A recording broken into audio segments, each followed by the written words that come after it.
Nawr, Rhys, yn y bocs yma, mae hylif hyd sy'n gallu trwsio gwydr. Oes e? Ie, wna i brofi fe i ti. Dyr draw fan hyn. Pasa'r beaker na i fi, please. Os ni'n rhoi e yn y bag, fan hyn. Brofi fel hyn, a jyst tyma bach o hyd a lledrith. Wo, beth ti'n neud? Pai becso. Wneith yr hylif hyd trwsio fe. Reit, drycha. Wyt ti'n gallu rhoi hwnna mewn i fi, please?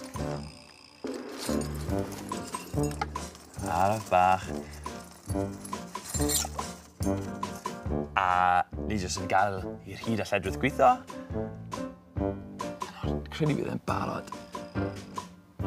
O. Beth yw'r hylif hyd ma?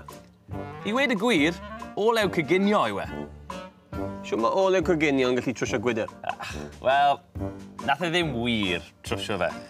Mae olew coginio yn gwneud gwydr yn anweledig, felly o'n i jyst i cuddio beaker arall yn y bocs. Shwt? Oce. Ni'n gallu gweld pethau achos bod golau yn taro nhw ac wedyn yn adlewyrchu nôl i'n llygyd ni. Ond mae'r beaker yma yn dryloiw, mae golau yn gallu symud trwyddo fe, ond mwy dal yn gallu gweld e.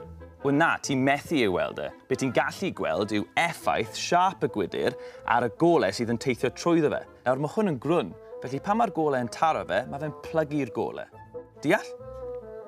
Na.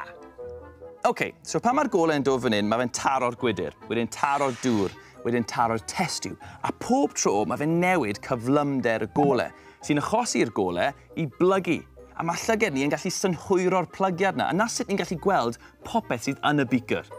Nawr, Rhys, wyt ti'n fodlon llenwi'r testiwb yma gyda olew coginio?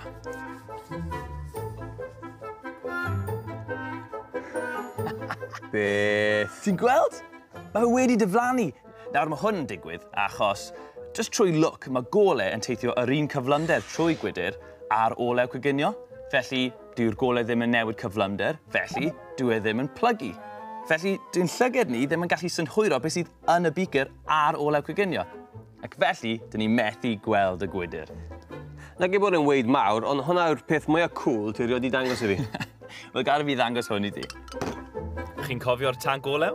Wel, dyw e ddim yn wag.